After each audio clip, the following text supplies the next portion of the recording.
Bonjour à toutes et à tous. On va voir comment faire une sauce à la crème, au citron et à l'aneth qui accompagne merveilleusement bien les poissons. Ensuite, on verra comment conserver cette sauce froide et comment en fait elle va se transformer indirectement en crème mascarpone.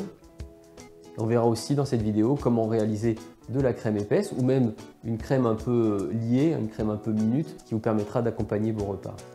Et moi on voit ça tout de suite après le générique.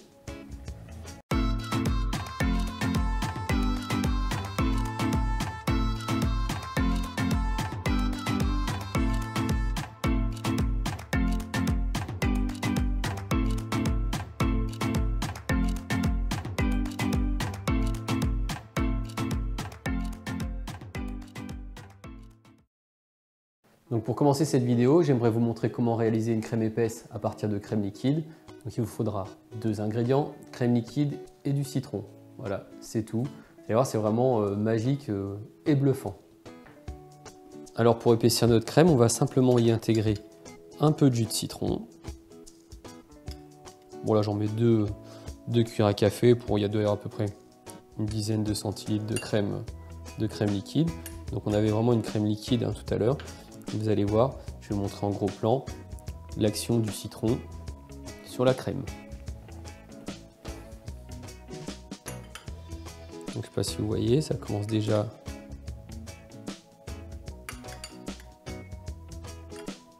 à faire des morceaux. On va le mélanger gentiment.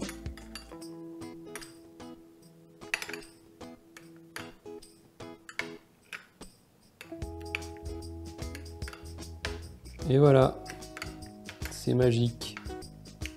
On a de la crème épaisse.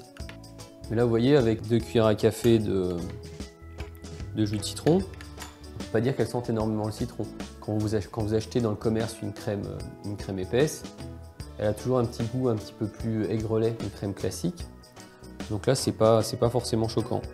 Alors, on vient de voir comment transformer une crème liquide en crème épaisse. Vous allez me dire, on n'a pas besoin tous les jours de crème épaisse, mais c'était surtout pour vous montrer le processus, comment ça fonctionne, parce que moi, pour ma part, je trouve ça vraiment magique et assez bluffant. Cette crème-là, cette crème épaisse, vous pouvez vous en servir si vous êtes vraiment un peu pressé. Vous faites des petits canapés à base de saumon ou de gravlax, vous faites ça, cette petite crème express, vous mettez un peu d'aneth dedans, vous zestez un citron, un peu de sel, et puis voilà, ça vous fait vraiment un petit accompagnement hyper rapide. C'est pas light, mais c'est pas le but, c'est d'avoir quelque chose de très bon, très goûtu et qui accompagne bien votre saumon. Toute cette histoire est partie d'un jour où j'ai voulu faire une sauce chaude pour accompagner mon poisson, une sauce à base de crème, de citron et d'aneth. Donc la sauce n'était pas hyper sexy, j'ai poussé un peu plus la cuisson pour qu'elle soit plus soyeuse. Effectivement, au bout de quelques minutes, donc la sauce était beaucoup plus soyeuse, beaucoup plus nappante. J'ai pas consommé toute cette crème, j'ai mis le reste au frigo. Et le lendemain, en voulant réchauffer cette crème, je me suis aperçu que cette crème avait durci au frigo, elle s'est transformée un peu comme une crème mascarpone. Et donc c'est là que j'ai commencé à faire des recherches et je suis tombé sur pas mal d'articles qui parlent de la transformation du lait en fromage, de la transformation du lait en crème et de la transformation de la crème en crème mascarpone. Et donc c'est vraiment ça que j'aimerais partager avec vous aujourd'hui. D'ailleurs j'en profite, j'aimerais vous conseiller la chaîne YouTube d'un passionné de fromage qui vous expliquera ça 1000 fois mieux que moi parce que c'est pas le propos de cette chaîne. Donc la chaîne YouTube c'est Fred le fromager urbain. C'est un youtubeur canadien, un vrai passionné de fromage. Il vous expliquera comment faire des fromages de A à Z. C'est vraiment passionnant. Une fois que vous avez commencé à regarder ça, c'est hyper addictif. Je vous le conseille vraiment. Donc revenons-en à nos moutons. Pour faire notre sauce, on aura besoin de crème, de citron, un peu de sel et de l'aneth. On va mettre tout simplement ça dans une casserole. On va faire chauffer notre crème. On va y ajouter le citron. On va laisser cuire ça tranquillement jusqu'à ce que ça nappe notre cuillère. Ensuite, on pourra y ajouter le sel et l'aneth. Et il n'y aura plus qu'à laisser refroidir. Alors, on va commencer par faire bouillir notre crème. Ici, j'ai à peu près 20 centilitres de crème.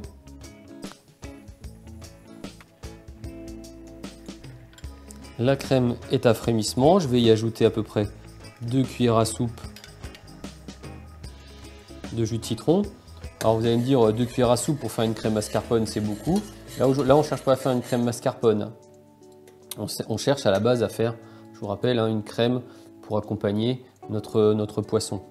Ok, donc là on va baisser légèrement le feu, on va le laisser à tout petit bouillon, on va le laisser cuire à peu près 4-5 minutes, le temps d'évaporer bien la vapeur d'eau. Vous voyez, tant qu'il y a de la vapeur d'eau, vous pouvez y aller, et le temps aussi que ça soit bien nappant au niveau de la cuillère. Juste faire attention que ça n'accroche pas au fond de la casserole, donc vous jetez bien un œil de temps en temps, ça n'accroche pas.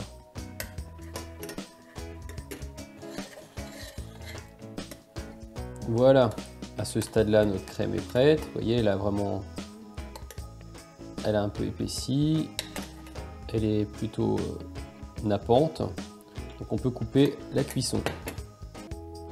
À ce stade-là, la crème est prête. On peut y ajouter tout de suite le sel.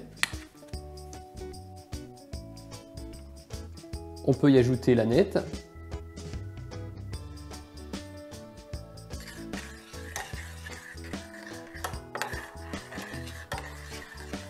Et maintenant, on va débarrasser pour laisser la crème donc reposer au frais et redurcir au frais pendant quelques heures. Ensuite, on viendra la mettre dans un linge pour enlever tout le petit lait, pour que ça n'ait pas ce petit côté un peu aigrelet, c'est pas très agréable et en plus qui gâte un peu la conservation. Et la vie sera belle. À ce stade-là, la sauce telle qu'elle est là, vous pouvez l'utiliser directement sur un poisson, etc. comme vous voulez. Ça marche vraiment très bien. Comme toujours, c'est pas super light, mais c'est très bon.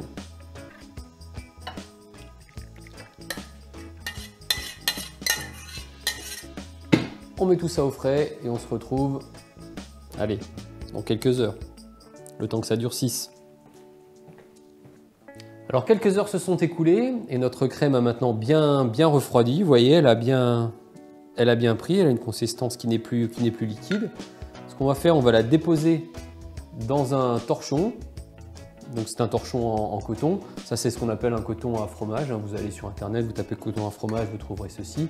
Mais sinon un torchon propre fera amplement l'affaire. Là je l'ai fait bouillir avant, histoire que ça soit bien nickel. Et donc on pose ça sur une écumoire et on va faire égoutter comme ça pendant une demi-journée au frigo. On va faire égoutter le petit lait, comme ça on n'aura vraiment plus que cette crème mascarpone en fait, puisqu'en fait maintenant c'est une crème mascarpone au citron, parce que je l'ai bien citronné, et avec de la nette. Voilà, c'est parti.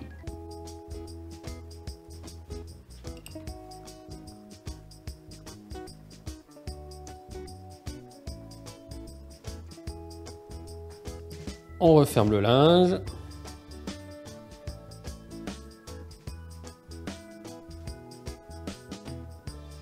Il ne nous reste maintenant plus qu'à laisser goûter ça au frais pendant une demi-journée, donc pour que le petit lait s'égoutte tranquillement. Et après on pourra le consommer, vous verrez la consistance que ça a. Donc voilà, notre crème qui maintenant est une crème mascarpone, avec un peu de citron et de la nette, a passé toute la nuit au frigo. On va pouvoir maintenant la débarrasser.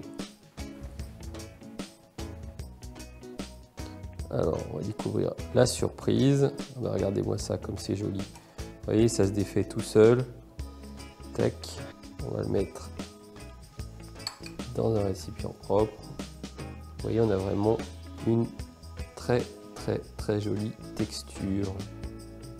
Voilà comment faire donc une crème mascarpone, donc là un petit peu différente puisqu'on l'a améliorée avec d'autres ingrédients, mais la base de la crème mascarpone reste la même.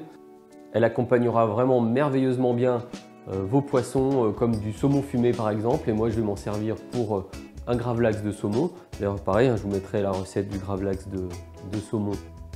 Merci d'avoir suivi cette vidéo et je vous dis à bientôt pour de nouvelles recettes. Au revoir.